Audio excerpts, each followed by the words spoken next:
afternoon, welcome to the UK Column News. It is the 20th of November 2014 and it's just gone 1 o'clock. Myself, Louise Collins, Brian Garish and Nick are here in Plymouth.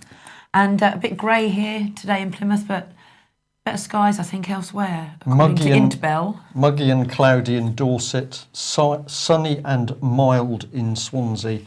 And I can't quite see anything north of the border. Foggy, presumably. Probably.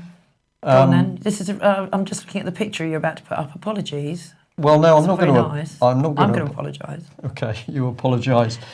This is what our national press thinks is an acceptable and important subject. So straight to the Daily Mail, where they've created a whole article on the subject of picking scabs. So we've got complete with warning, graphic content. Max Holmes fell off his motorbike while travelling through Vietnam and he ends up with a big scab, and they're now discussing in the article the rights and wrongs of scab picking with unpleasant photographs, and the Daily Mail, and Madeline Davies is the lady that's created this article, thinks that this is worthy UK news. This is news, is it? Well, I don't think... it's up to him if he wants to pick his scab and put it on the internet. Why does this woman, Madeline or whatever her name is, feel it necessary to write an article on it? I mean... Because I think it's deliberate, and I think it's designed to pull our minds into the gutter, is what it's designed to do. This, of course, shouldn't even be in a local magazine, no, let alone a national newspaper. So this is a deliberate attack on our minds. I mean, how much of the Mail, and I haven't seen any coverage today or yesterday of the Westminster paedophile ring, are there? But they find this interesting. So why aren't they covering more about the people we have got running this country and what they're involved in? You know, we could say the Mail thinks that they sell more newspapers if they have more articles on picking scabs. That can't possibly be true. So the Mail is prepared to give up fee-earning text space in order to put this article in. So there's got to be a reason that it's put in. And I'm going to say that I believe that that article is there to attack people's minds, to drag your mind into the gutter. What does that do? Makes us feel ill. Yeah, fair dues. So the Mail certainly isn't commenting on this sort of stuff. So a video is being circulated of Cheshire police knocking out a 16-year-old girl. And if you listen to the video, at about this point, 21 seconds in, you hear one of the police say if she hadn't kicked off in the first place and kept her mouth shut, there wouldn't have been an issue, right? So move away. So this is pretty heavy stuff from the police. It's a very interesting little video clip. Now, I can imagine some people saying, well, look at this young lady. I would guess she's had quite a bit to drink. She's kicking out. But what happens, how do the police deal with this situation? They get the muscle straight in, and it would appear, if the caption is correct, that eventually this girl is unconscious as a result. What, does he punch her? Have you seen the whole video? You can't. I couldn't quite make that out because it's taken on a phone, so the video clip is a bit difficult to see. We'd say to people, go and have a look at it. And I'm going to say, yes, we know that, of course, due to the amount of late-night drinking, many police constables find it difficult to do their job against unruly youngsters. But somewhere there's got to be the right and wrong in how you conduct policing. So thank you very much to Kevin, who sent that video clip through. And perhaps you'd like to have a look at it yourselves. So just YouTube, Cheshire police knock 16-year-old girl out. But the police and justice system failing elsewhere. Exactly. Ben Emlyn-Jones and the HPANWO website are reporting that she's actually a friend of mine as well. I've met Carla a few times. Carla Buckle, who set up, well, she was a founder, member of the Berkshire and Oxford Seeking Peaceful Solutions Against Injustices, works quite closely with Yvonne Stewart-Taylor, who I was hoping to get on today, but we should have somebody on tomorrow about it. Well, she was picked up and arrested yesterday. She has been sent to HMP Bronzefield, which is in Surrey, and it's a Sodexo prison. And what's her crime? Well, her alleged crime is actually a refusal to pay, according to this article, an unlawful tax, council tax, and a speeding ticket fine, neither of which is contracted to do under the common law. The prison, as we say, is run by Sodexo, and HPANWO readers and people of this show can actually phone the prison on 01784 425 690, extension 3579. Her inmate number is A0743DJ. But for all the information, go to HPANWO website and have a look for the full article. But just another example of what's going on. People are standing up, fighting these things. So we're saying Carla Buckle has been doing that, standing up and speaking out and fighting the establishment on a number of issues, and it appears that they've now gone for it. Exactly. Is that what we're looking at? And apparently another member of the HPANWO website... Not quite yet, Mike. Sorry, Nick. Tried to act as a Mackenzie friend for her in court, but the judge apparently didn't allow it. She also assisted investigation on Greenham Common. Apparently Carla did. So she'll be on the record then. She will be on the record, Greenham Common, she will be on the list. She's going to be on the potential terrorist. Exactly. Domestic terrorist. Yep, exactly. That's probably why they've locked her up. Yeah. So I urge everybody just to go and have a look at Ben Emlyn Jones's website and have a look at the blog for all the information, and hopefully Yvonne or somebody from who are supporting there with Carla will be able to come on tomorrow to give us a better update. Where are we going now? We're going where the police state leads us, a young lady in Sweden is one of issue. I'm hoping this woman's actually an actress, and she really isn't that stupid. Her name is Emelot Lantz, and she's 25, and she's from northern Sweden, and she's the very first proud owner of a microchip. She's apparently a human guinea pig, and she was at a conference about digitalism, the internet, and the future. And it's just basically promoting the whole microchip agenda here. She apparently says that she's keen to do this because it allows her to open her office door. Yes, exactly. Yeah. So there you are. She thinks we should have done it earlier. This lady thinks that we should have been microchipped earlier, and she's very excited to have a chip in her hand for the rest of her life because she can open her office door with it. I know, very sad. But go and have a look at that, the local, and that's a English-based website in Sweden. Yeah. Okay, where are you going? Well, as the state closes in, whether it's microchips or not, we've got to be aware of this sort of thing. So we're back to the Daily Mail again. And, well, my goodness, Russians spy on UK families via their webcams, hackers use your computer to watch you at home and then post photos online. Hundreds of webcam victims are being shown live online, presumably like us at the moment. Yep.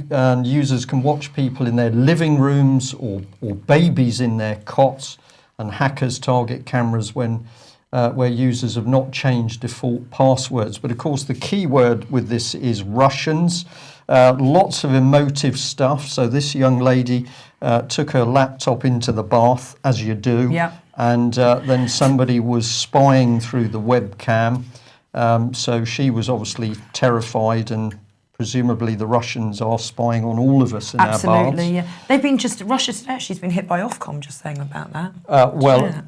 Highly likely, of course, because Russia Today, UK version, is going to be a challenge to the BBC. If we just pop that one back for a second, Nick, if you would. Just wanted to add in here that what we've got here is ramping up the fear to achieve the latest Lib Dem con. This is all about Russia and Ukraine. So it's Russia. What they don't mention is who's spying on us anyway. GCHQ, MI5, the police, local authorities, MAPA, FTAC, traffic wardens, and as we revealed in an article in the Evening Herald in Plymouth, postmen and women are now going to be encouraged to seek out missing persons. So in the UK, we've got a spying network which is unbelievable, but where does the Daily Mail article focus? Well, it's those bad Russians. And as always, if you do read the article and pick up on what's being said, you find it leads you back to the source of the story in the first place. and it would seem to us that this is where it takes us, Cyber Street. It's cyberstreet.com, and one of these interesting websites, you can't really see people behind it, but you know it's to be trusted because it's all in nice, Pretty joyful colours, and it's got a little bit of cartoon stuff. So it's for adults, but it's made as if you've got a mental age of 3. But if we just highlight this bit, we get a clue, because up in the top left-hand corner, well, there we've got HM Government. So has it been HM Government that's created the Russian spying story? Well, maybe, but have a look at the partners. This is just a few of them. Of the people who are involved in protecting us from online spying. So we've got Capital One, we've got Barclays Bank, Action Fraud.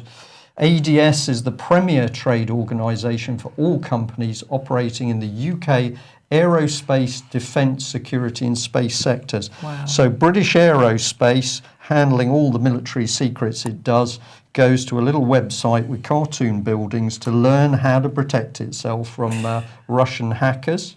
Presumably British Aerospace people don't have baths at all because they'd be very vulnerable. But it goes on. We've got Crime Stoppers, we've got Frillo, we've got FFX, Financial Fraud Action. They can't stop any of the fraud in the international banking cartels. And by the way, Parliament is empty today on the discussion to do with money. We think about 12. We'll cover that tomorrow. But it goes on and on and on. Here's the Information Commissioner's office, so they're obviously big on dealing with Russian hackers as well. It's pretty mind-boggling, isn't it? It is so simple. And if you see a website and you can't find an easy telephone number, that's your first indication you're looking at something dodgy. Yeah. If there are no people identified, that's the next one. And if it's colourful with lots of little cartoon-like images, it's probably been created by the state. That's the way it seems to us anyway. Yeah, definitely. Well, if that's a bit of poking a bit of fun at the state, let's delve into things and have a look at who is really driving the political agenda. We're going to thank one of our overseas viewers again for highlighting this. And it's a YouTube video with a talk that's been run by the Institute for Public Policy Research. And two people here. This is the main speaker, Dominic Cummings, former special advisor to Michael Gove MP. And the other gentleman who's just announcing him is Nick Pearce, who's the director of IPPR. But have a look at the boards behind them. You can just about make it out. It's talking about ideas and change. So here we've got a special advisor who is absolutely hacking all things to do with Westminster apart. But I thought we'd actually read the comments that were sent through to us by a viewer. I would urge you to listen through the full hour of this talk if you can. It's a condensed version of his more impenetrable blog arguments that I forwarded to you, the column, a couple of times. He's a pernicious insider, as he has no regard for the Constitution or for the notion that politics is there to obey the orders of the people and honour national sovereignty and righteousness. He's much more a French-style bureaucrat talking about the aims of politics, long-term planning, sod the voters, and wringing his hands with the aims of the civil service. That the aims of the civil service are not being aggressively and effectively pursued. As far as he's concerned, the system needs to steal aggressive ideas from corporations and from more effective dictatorships than itself. However, his analysis of PPE grads, this is politics, philosophy and economics, their takeover of the system, self-selection for narcissists and their illiteracy, even regarding economics.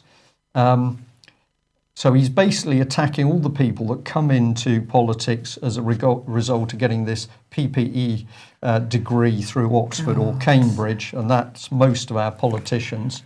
And the commentator here is saying, well, they've created the PPE degree to cut off the ruling class from proper morality and right and wrong. That's the deontology. which they would get if they studied classics. So you're not looking at what's right, what's wrong, what are the correct ways to govern, what is beyond the law. This is being wiped out in this blurry PPE degree. And then he points out, of course, this man is talking to the IPPR, which is another one of the think tanks ramming all this stuff through. In summary, he can identify the problems eloquently and authoritatively, but he has no solutions, as he's absolutely nothing to say about our law and customs or morality in any form. The notion that the past did it better is foreign to him, if not laughable. That's the real tragedy. Now remember that last statement there, the notion that the past did it better, because I'm going to come on to that in a minute. But if you want to delve into the PPE situation, why is it that our ruling classes are all coming straight out of Oxford and Cambridge? Well, even The Guardian started to dig into this and say, is it the ultimate blaggers degree? So what does the PPE stand for again? It's paedophile politicians elected? Could be. Maybe? It could be. It could be. Okay. With a bit of philosophy in there as well. My goodness, I didn't know what to say there. Sorry. That's fine. So, where's this man sort of popped up from? Well, bring in Michael Gove. And we've gone to The Spectator, because when you try and find out about Mr. Cummings, you can't really find a CV for him. He suddenly pops into politics. But there is some stuff on The Spectator. There's also a little bit about him in The Guardian, some thoughts on education and political priorities. So they're pointing out he's a special advisor, but also that he's been causing trouble by upsetting people. And it ended up that Mr. Gove had to write a letter back to the Labour Party trying to blur the issue with how many times Mr. Cummings had come back into the Department of Education after he'd stepped down from being a special advisor. So this was part of the letter that Gove wrote. And if we just read a little bit, as I acknowledged in the House, old friends and colleagues do drop into the department from time to time. I'm sure you'll recognise that in the context of a team that's worked together over a number of years in opposition as well as government, it would be highly unusual for all contact to cease immediately and utterly simply because an individual leaves their post. So what he's saying is this guy left his post. Well, he just comes in as a friend. He comes into the department. So what does he get up to? Well, I won't read the next bit, but in the other paragraph, Gove gets a bit cocky and says, well, I'm not going to waste taxpayers' money finding out how many times Mr. Cummings came into the department, so you'll have to just lump it with what I'm telling you. Well, where does this take us? Well, you can see here that The Spectator did another article on Mr. Cummings, where Cummings had been absolutely hammering David Cameron. Maybe not such a bad thing.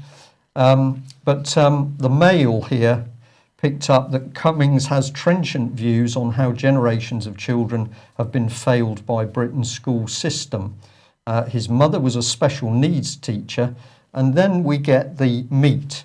Right. After running a failing airline firm in Russia, he embarked on a political career and an unhappy stint as Director of Strategy during Ian Duncan Smith's ill-starred tenure as Tory leader. So you go running from a failed Russian airliner into British politics. So my question here is, who is this man? How did he get appointed as a special advisor? What is his experience? And how come he comes straight out of Russia? Was he advising the Russians on to hack our computers? Maybe he is actually a Russian spy hacker. Right, but he's now embedded in government, and these are the sort of people who are driving political policy, not our politicians. So we're just using this one as an example, and we're saying, who is this man, and how did he get in the middle of politics, and why is it that he's putting his personal agenda across to create politics in education and elsewhere? Well, this goes on because we'll give you another example. And this really is, we brought this up yesterday or the day before. We've got our second Sea Lord. He's the man who deals with manning and and training and all that sort of thing. Vice Admiral David Steele, CBE. And what had he done? Well, he'd signed a pledge with Stonewall. So he's committing the Royal Navy to meeting objectives put forward by the charity Stonewall. And we asked a question. We said, well, what authority has this man got to be signing up the Royal Navy to meet a pledge from a charity? It's interesting, isn't it? And we can go on because we got the Telegraph here pointing out that the new Education Secretary and Equalities Minister has just appointed a gay rights campaigner as a special advisor. And we'll give you the text on this. The appointment of Luke Trill, who was the head of education at Stonewall, the UK's leading gay rights organisation, will be seen as an effort to silence critics who suggested that Miss Morgan's opposition to gay marriage made her an inappropriate candidate to lead Britain's equality policy. At the time of her appointment, Michael Cashman, the founder of Stonewall and a former Labour MEP, tweeted, "Nicky Morgan in charge of education and equalities is deeply worrying. The true nature of the Tory party is unchanged and reverting to type."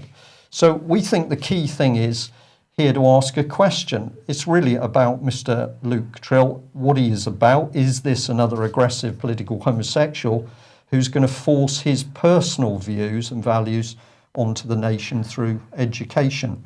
So we're going to leave it there because we think our audience might like to think through what's happening. So is it Britain's politicians that are deciding the agenda, or is it a team of special advisors now buried in the civil service, presumably with the help of political charity Common Purpose, of course? Yeah, they've got to be in there somewhere, haven't they? But how does that reflect on schools? This story This one says it all, doesn't incredible. Yeah. Ofsted has marked down a primary school in Lincolnshire for being too English, according to the Daily Express. Have we got the article there? Has it not come up? It hasn't come up. Okay, so this is the Daily Express article. If Nick just brings us back on camera, I'll see if I can fix that while the show is live. Right, you won't get this service on the BBC, but we're going to attempt the impossible at the moment. We'll see what happens. Okay, so anyway, let's get into this. This Lincolnshire school has been downgraded because it is too English. Middle Raisin Primary School in Market Raisin, which is a high-achieving school, missed out on its outstanding rating after Ofsted inspectors marked down the grade because the children had limited cultural development. We can bring it on screen. Look at that. There you go. There's the article. There's no licence fee for this television-like programme. You don't have, no licence Exactly, no fee. licence, but we're not TV-like. We're running on less than 3.6 billion. Yeah. And we're able to do this amazing technology live during a programme. I know, it's amazing, isn't it? Yeah, brilliant. Shall I carry on with the story now? Yeah, sorry. Okay. I was just getting carried away. You were. there. Okay, calm down. So we're back to the children. So the school, Middle Raisin Primary School, Market Raisin, a high-achieving school, and as we say, it's been marked down because of the children had limited cultural development. Parents and staff were stunned at the downgrade, but the head teacher, Melanie Brunton, accepted criticism, saying she would now try to set up a partnership with inner-city schools to meet the inspectors' demands. And apparently there's only 100 children in this little village school. And because there aren't enough, there's too many English in there apparently, so they can't have not enough diversity. Not enough diversity, Yeah. so they can't get the full outstanding grade, no matter what the children are learning and how well they're doing. But because there are too many English in there, they're going to get downgraded. Shocking. Yeah, and somebody has created that policy. Somebody in the Department of Education through Ofsted has created that policy. So what we need to do is find out who the individual or individuals were that created that policy. Yeah. Then we will be starting to get close to the source of the trouble. Well, let's bring in the Daily Telegraph, and this comes back to this article of life as it was. So thank you for the person who sent this through to us. So it's part of the Telegraph's morning briefing sequence. Tinker Tailor Soldier UKIPper is the title on this one. And basically the whole article is about the election with Mark Reckless, which is today, if I remember correctly. Rochester and Stroud. So we wait to see what's going to happen with that. So what is this article doing? Well, we're saying it slips the knife in, because if we come into the second page here, they are saying that UKIP fancy that they're in with a chance. There's talk about more conservative defectors. And then they get into the last paragraph and they say the challenge of winning back UKIPers without losing the country is laid bare by Sam Coates' analysis in the Times. Supporters of Nigel Farage's party are far angrier about the state of modern Britain than everyone else, with 68% wanting to turn the clock back by 30 years and just 38% of voters agree. So this is the twist, this is the knife going in. If you disagree with the state of the country at the moment, overseas wars, we haven't got, we can't run the NHS properly, we can't run the schools properly, we're going to discriminate against the English. We can't feed people. If you disagree with that situation today, well, actually, you're an old fuddy-duddy who simply wants to turn the clock back. So a disgraceful article by the Telegraph, but of course it shows us very clearly the way that the establishment attacks anybody who dares to say, well, I don't like what's going on now, and actually some parts of our lives were better 20, 30, 40 years ago.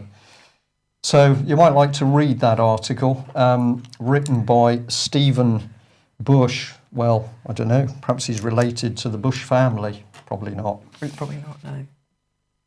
Okay, so Brian covered this Sunday People article earlier in the week where a victim of the Westminster paedophile abuse scandal exposed the children were being murdered at Dolphin Square sex parties. And now Tom Watson, MP, has actually put up a response to the article, which I urge viewers and listeners to go and read on Tom Watson's website, tomwatson.co.uk. And here it is. Exaro and the Sunday People have published a story regarding allegations of child murder. Here is my response. The allegations of cruelty, torture and murder are truly shocking and go far beyond the case I raised with the Prime Minister 2 years ago. The public will be deeply concerned, which is why it is vital the police quickly establish the facts. It's such a disturbing allegation that I have no doubt the resources will be found to conduct a thorough investigation. If this is true, this is a vital piece of the jigsaw in the pursuit of organised child abuse. We are at the point where the government should consider a national police inquiry made up of specialists from around the country. It is unfair to ask the police in London alone to investigate alleged crimes that took place in many regions of the UK. I am writing to the Prime Minister to make this request. So Tom Watson really nailing his colours to the mast on this one. Basically, yeah. And we can't say too much, but we understand, without mentioning names, that some MPs are being threatened at the moment as the investigation into the child abuse and child murders gains pace. Yeah, some are being warned not to speak too much, especially to police, we can say at the moment. Yeah, interesting situation. Seems to us that the establishment are getting very, very frightened now as more and more information comes out about the abuse of children, the murder of children, and of course the connections through to the British political elite. But let's remember, as far as the Mail's concerned, the most important story, short of picking scabs, is to worry about Russians sneaking previews of us in our bath. Actually, we could solve the whole problem by simply teaming up the Russian hackers with Brooks Newmark MP, yes, because he's very happy to be photographed naked in his bathroom. Yeah, he takes his electronic equipment into the bathroom. Into the bathroom, enough of that. We'll stop now. So what's the Telegraph got to say? Okay, so continuing on with this story, Jackie Melton, who is a former Scotland Yard detective, has spoken out about a cover-up of a young boy's murder more than 30 years ago. Vishal, his name is Vishal Mitora, was a 9-year-old boy, and his father, who was a magistrate, a retired magistrate, claimed he had a recorded mystery caller saying his son might have been taken to Elm Guest House. Apparently, Vishal's father, this is back in 1981, took the recording to the police at the time, but claimed they refused to investigate the allegation implicating judges and politicians.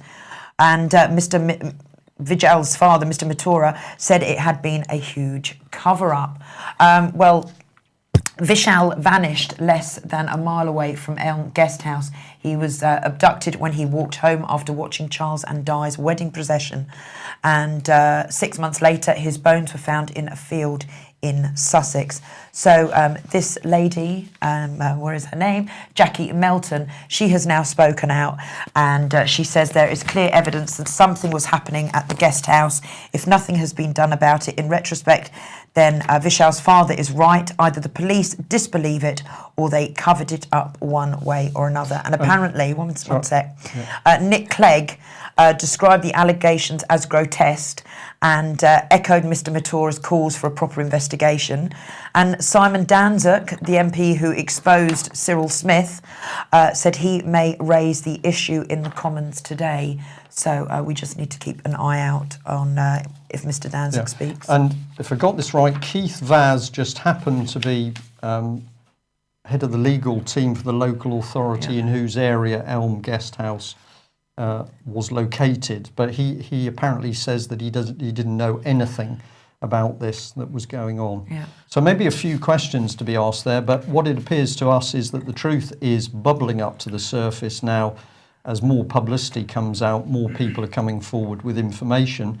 But if the allegations that have been made to the UK column this morning that MPs are now receiving threats in order to keep them away from talking to police officers, it seems to us that there may be some real progress being made. Yeah, I mean, I just hope they're talking to Bill Maloney and Chris Fay, because Chris, of course, was involved very heavily talking to witnesses and victims. Yeah.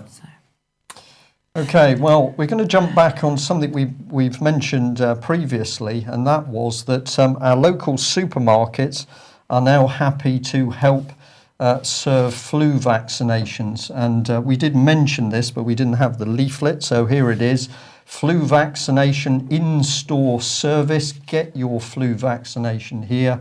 Ask your Sainsbury's pharmacy for details. So our point was, bring all your bugs into the supermarket and share it with a few other hundred shoppers.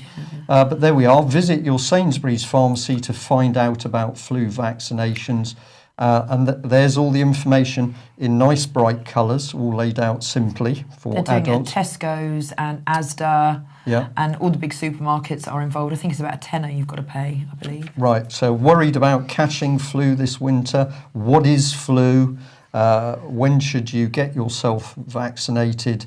Book now and make us lots of money from assisting the vaccination. Oh, you've got a book with Sainsbury's. I know. I think it's Asda. You can just walk in on the day and just turn up for an appointment. Yeah. So there you are. And they even show you how to blow your nose properly on the front of the cover. Nice. So added value. Added value, and all they need now is a scat picking person as well. Make it even better.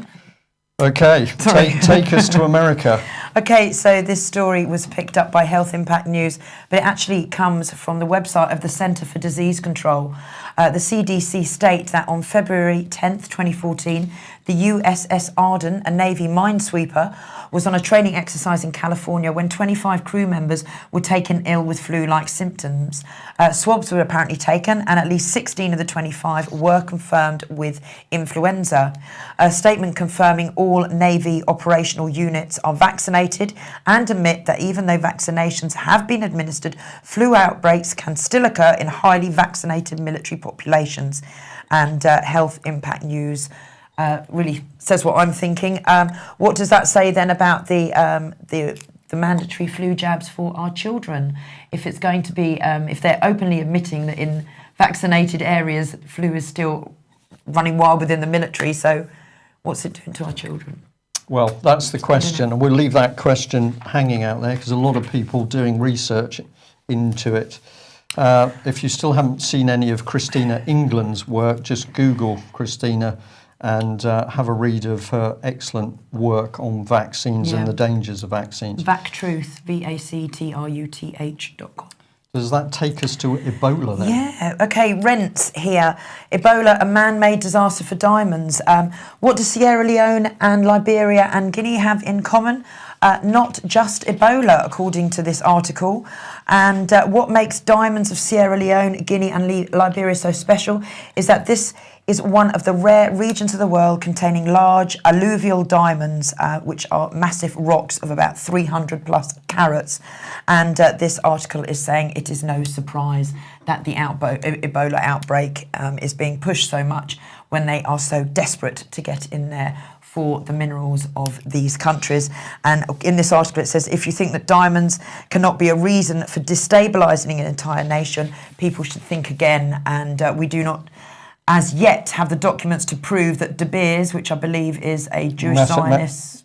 Well, it's a massive diamond firm. Yeah, Anglo-American Financial Executive Outcomes, which is a private South African-based mercenary company, which apparently has 3,000 men and helicopters, and is actually being used to destabilise Sierra Leone during the 1990 Civil War. So it's really basically making the connections between. It's amazing how Ebola's suddenly broken out in this region, which has these very, very precious diamonds. The stables become totally, the areas become totally unstable. And then here we go, in with these big firms getting into this country. And that's, we thank rents.com for that information, if you want to follow that through. Well, from diamonds to smart meters. Okay, well, I'll say this is a little bit of good news, actually. The 11 billion smart meter programme is being delayed a year. DCC, which is a company run by Capita, say that they can't meet the full national installation start date that was due to start in late 2015, but they are now proposing to start in October 2016, and that a further £90 million will be needed. And at the end of this article, a tiny little paragraph, they mention that smart meters are not compulsory and that fewer than half of households actually want these smart meters. And if anyone wants to know a little bit more about the smart meter agenda, please go to stopsmartmeters.co.uk, where you'll see great articles from Mike Mitchum, Ian Crane and many others. But good news on fracking. Yeah, well, I wouldn't say that. So I'm being sarcastic because we now have a problem with one or two viewers misinterpreting sarcasm as we're for it. We're not. We're not. We're really not. Okay, Ineos, the chemical giant, have announced plans to invest 640 million in fracking and the production of gas here in the UK. Ineos has been buying up the rights to explore hundreds of square miles around its plant in Grangemouth, Stirlingshire, and they have also applied to the British government for onshore fracking licences in the areas marked here in yellow. So we are quite lucky because it doesn't hit us here in Devon, but Somerset is very heavily targeted, as are the other places. Yeah. So I'm sure Ian will have a few words to say on that, and I'm due to speak to him later tonight. So good. I'll get some comment from him. Has he got a suntan then? I don't know yet. I'm going to speak to him tonight, so I'll find out. Yeah. Okay. Well, there's always a danger that UK column news reports are just too TV-like. And we had an interesting little email from a lady saying that she'd been in contact with APVOD and she just thought we'd like to know about a document that they are pushing out. So here we are. Brian, I was just mooching through the APVOD website to see what had changed since they tried to close down the UK column. I'm horrified that this so-called regulatory body, which claims it looks after children, has a long list of porn websites, complete with links on its website. They say that the above sites were in breach of APVOD's Rule 11 and thereby contravened Section 368E brackets 2 of the Communications Act 2003, the Act. By putting these links on its website, APVOD is allowing another channel of porn to be accessible to anyone. Not only is APVOD raising money from these porn sites in fees, it's also advertising them. There is the clear question of who is guarding the guards. I will put in a complaint, the response to which will no doubt, by usual... sorry, I think it will... Your teeth in? Well, I don't think it reads quite rightly at the bottom. The response to which will no doubt be the usual corporate confused twaddle. I think we probably agree with that. So what was this lady talking about? Well, here is the independent chair of APVOD. We've spoken about this lady before. We just thought we'd bring her icon onto screen. How does this organisation make its money? Well, we're getting a bit of a clue here. So we've got just a short video clip of the document to which our kind viewer was talking about. It's a little bit slow to start, but basically it'll scroll through some of these adult sites. I'll leave you to read these for yourself without a commentary, but we're not talking mild adult education.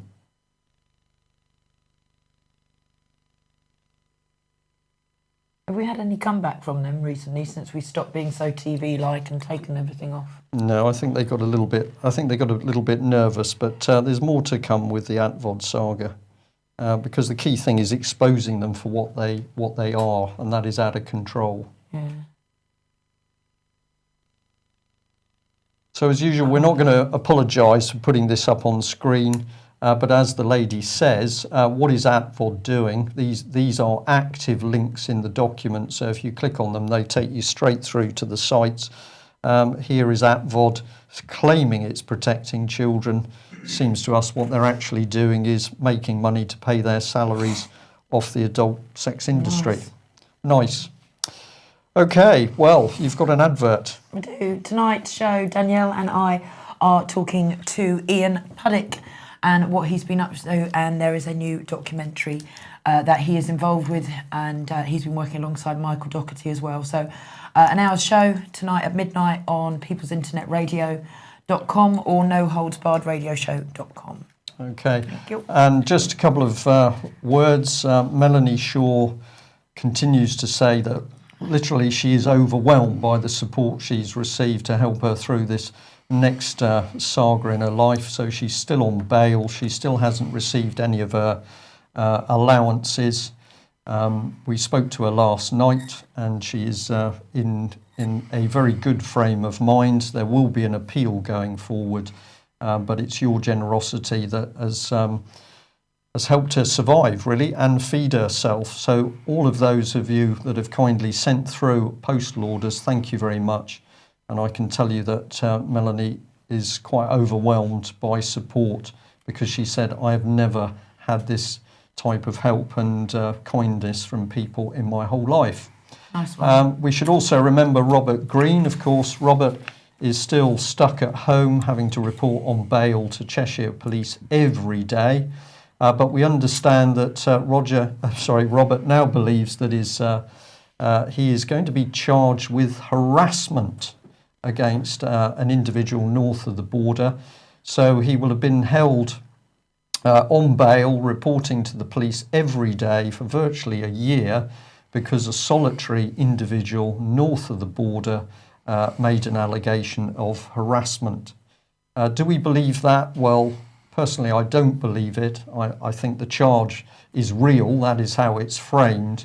But clearly this has been orchestrated by the Scottish Magic Circle, and maybe Alex Salmon was planting his sunstone, gloating over his success at keeping Robert off the stage. But we'll report more on this in due course. But there we are. We've got now the murder of children clearly coming to the surface, clearly being covered up by successive British governments, the latest being that of Conservative Prime Minister David Cameron.